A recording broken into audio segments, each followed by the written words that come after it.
Hey everyone, Brendan Snyder here. How are you? Thank you so much for joining me and welcome to Top 10 Must Own Rock Albums. So right off the bat, I want to say that these are not the only albums you should own, just a top 10 list of these. There's tons out there that are absolutely amazing, but I had to distill it down to these 10. Also, this is a rock countdown. It is not a metal or alternative countdown, so I did not include bands like Metallica, Iron Maiden, Nirvana, Pearl Jam, all bands that have made amazing albums, but we are just focusing on rock here. And so I thought about this list as though I was new to music and thinking about the first time that I heard these classic albums and how these things just blew me away at the time when I first heard these. And so with that in mind, and despite the fact that a lot of these are now at an overplayed state because they are so popular and everything like that, I still think and consider these to be must-own rock albums. So we're going to dive into that in just a bit. But if you're new to my channel and you haven't already hit the subscribe button, please do. Also leave a comment, hit like. All those things do help and I would greatly appreciate it. And if you turn on notifications, you're going to stay up to date on really cool videos just like this with top 10 must-own rock albums. All right, so let's get started with this. First one coming in at number 10.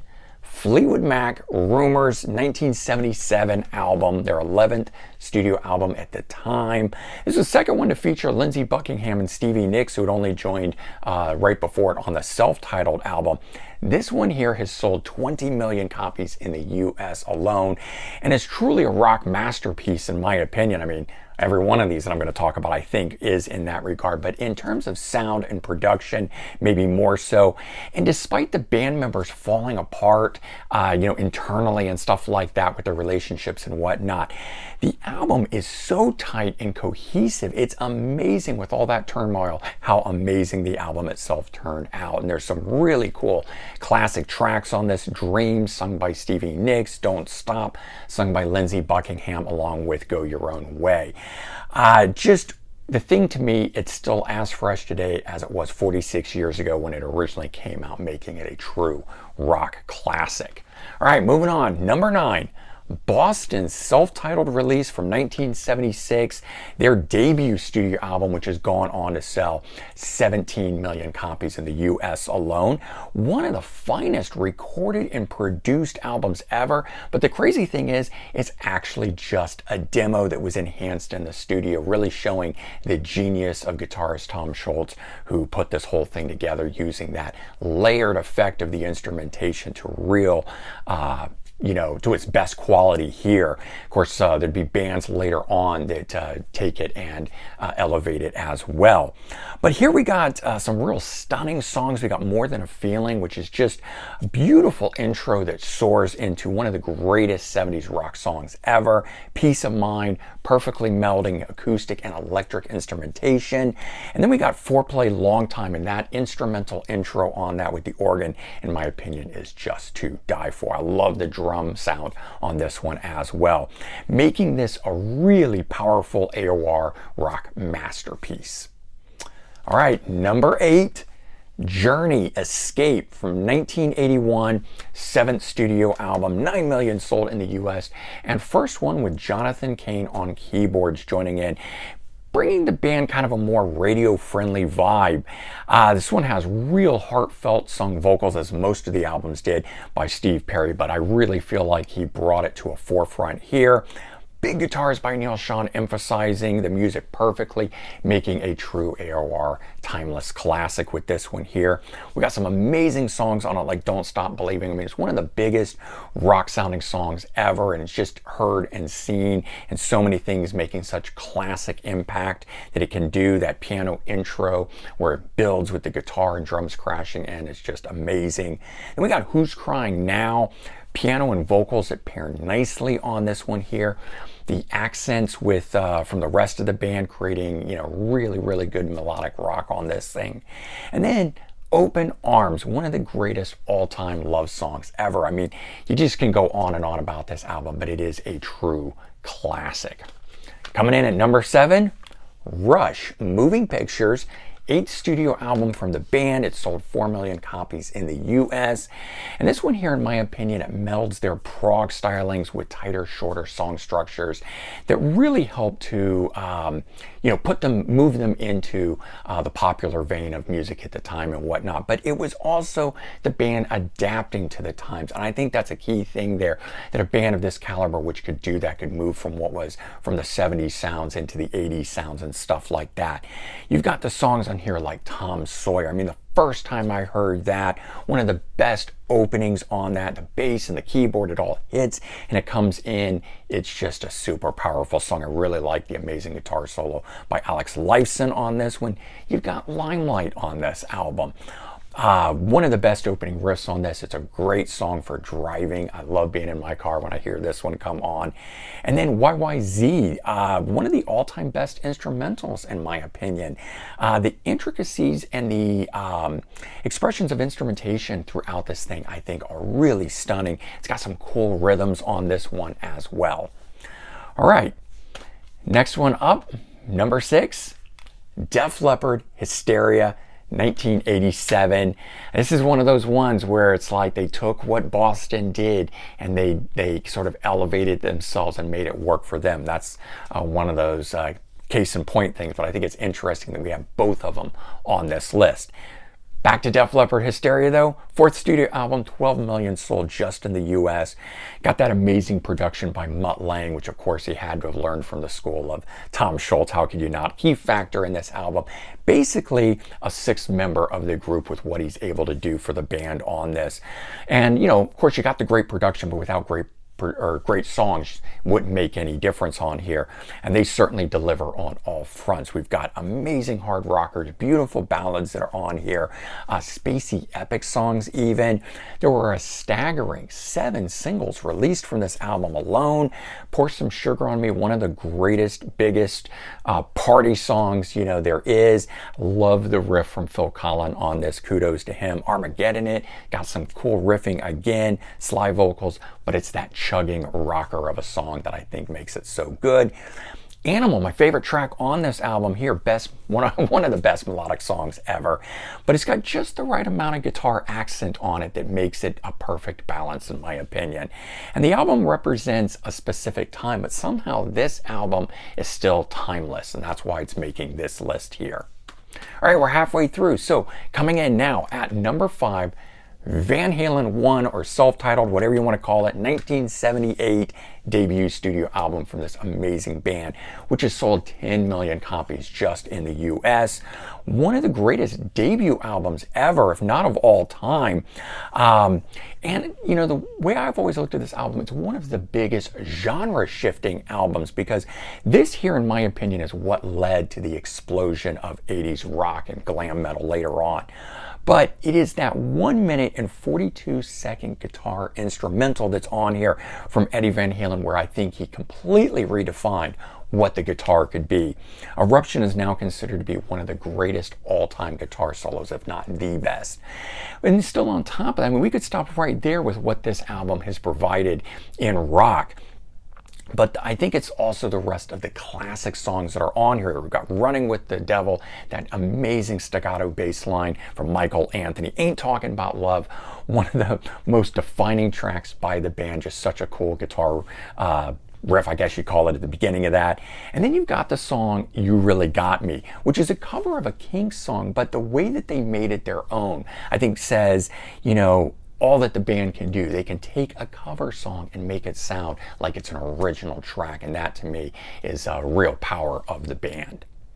Coming in at number 4, Guns N' Roses' Appetite for Destruction, 1987, one of my all-time favorite records ever. Debut studio album by them, so another one of those ones. It's one of the greatest all-time debut albums out there. 18 million copies sold in the US, with an estimated 30 million copies sold around the world. One of the dirtiest, sleaziest hard rock albums out there. It's a masterpiece. The way they were able to blend the straight-up classic rock of like the Rolling Stones with like the blues undertone of Aerosmith, just making this one of the best rock albums in my opinion. every song on it's good. You got opener, Welcome to the Jungle on here. Good, gritty, hard rock. You've got Paradise City that starts off melodically and it builds to a really hard rock end on it. And then you've got Sweet Child of Mine with one of the greatest guitar riffs ever by Slash. But to me, it's the song structure that stands out that makes this album what it is and why it's ranking as high as it is on this list here. Most of the songs on here feel like they're compiled from multiple songs. So to me, that idea of multiple songs, the differences within it is the characteristics that it gives to each of these songs here. And it can turn on a dime. So providing that uncertainty, that dangerousness that this album felt or was evident at the time when it came out. I mean, 1987, when this album came out, boy, this thing was considered the baddest of the bad. It was a dirty, dangerous album. Parents didn't want their kids to have it, like all that sort of thing. And I just think that from what they were able to pull out from their lives and what was going on, putting it into the songs and getting it out there, it's one of the greatest rock albums. I don't think there will ever be another one like this, in my opinion. Coming in at number 3, AC/DC Back in Black, 1980. 7th studio album, 25 million copies sold just in the US, but get this, an estimated 50 million copies around the world. It is the number 2 all-time selling album in the world. Only Michael Jackson's Thriller is currently selling or has sold more copies than this one here. It features some of the greatest guitar riffs by Malcolm Young on here. Now these are just simple 3-chord rocks, but for some reason they do them better than anyone. Vocalist Brian Johnson on this album here, I think he accentuates each song really well, but you've got lead guitarist Angus Young. He just scorches everything in his path on this here. The electricity on this album, it's just you can't even put your finger on it. It's one of the biggest rock sounding albums on here with so much energy just coursing through its veins on here. Songs like Hell's Bells, Back in Black, You Shook Me All Night Long. But the thing is, this album is full of radio hits. I've literally heard every song from this album on the radio at different times. And it's essentially like a greatest hits. You want a greatest hits of rock, you want a greatest hits of AC/DC, put this album on and it will do it. It's one of the best rock albums. Coming in at number 2, Pink Floyd, Dark Side of the Moon, 1973. 8th studio album, has sold 15 million copies in the US with an estimated 45 million copies around the world. The studio and recording advancements that were made on this thing back in 1972 when it's being recorded and put out in 73, I think alone warrants its position on this list here. But check this out, it is the longest running album on the Billboard album charts, 962 weeks on the Billboard 200. This album is beautiful, it's dark, it's spiritual, it's got outstanding guitar performances from David Gilmour, features stellar tracks like Time, which is, it's dark, it's uplifting, but it's got some really great drumming from Nick Mason on this. The song Great Gig in the Sky, I'm not a huge favorite of this song, but it does have really beautiful keyboard work by Richard Wright on here, and I know everybody loves the vocals that are on this thing, which was a guest vocalist, and she just made them up on the spot, making it even more amazing what was done with this song here. And then you've got Money, an utter classic. I mean, who doesn't know that cha-ching that starts right at the beginning of this song here, and the classic bass line from Roger Waters. Everybody just putting in 100% on this album. Quite possibly a perfect album if there ever was one, in my opinion. But I'm a big Pink Floyd fan. All right, the number 1 must-own rock album. I think you guys will all agree with this one, whether you like it or you don't like it. Led Zeppelin Untitled or Led Zeppelin 4, whichever way you want to go with it. 4th studio album, 23 million copies sold in the US, 37 million sold around the world. The band really began experimenting more on this one, doing different arrangements. Essentially another greatest hits album, one of those ones where you just hear everything. All 8 songs have been on the radio. All 8 songs would have to be in a live set kind of a thing. You got Black Dog, amazing album opener on here, pure rock at its best. Misty Mountain Hop, my favorite tune on the album. I love the guitar riff and the groove that's on this one. And Going to California, it's just absolutely beautiful guitar arrangement on it. Such depth to that song. And then how can we not talk about Stairway to Heaven, arguably the most iconic rock song ever. Top 10 list isn't complete without it, in my opinion. It's beautiful the way it starts acoustically and it builds throughout the song until it just rocks so hard at the end on this thing. And later on became such a blueprint for so many different bands. And I think that's why this album here, Led Zeppelin 4, is the #1 must-own rock album. From my list, at least. All right, everyone, I hope you guys enjoyed this. I'm sure you've got your own rock albums that you're thinking should be on this list or whatnot. Your #1, go ahead and leave your comments.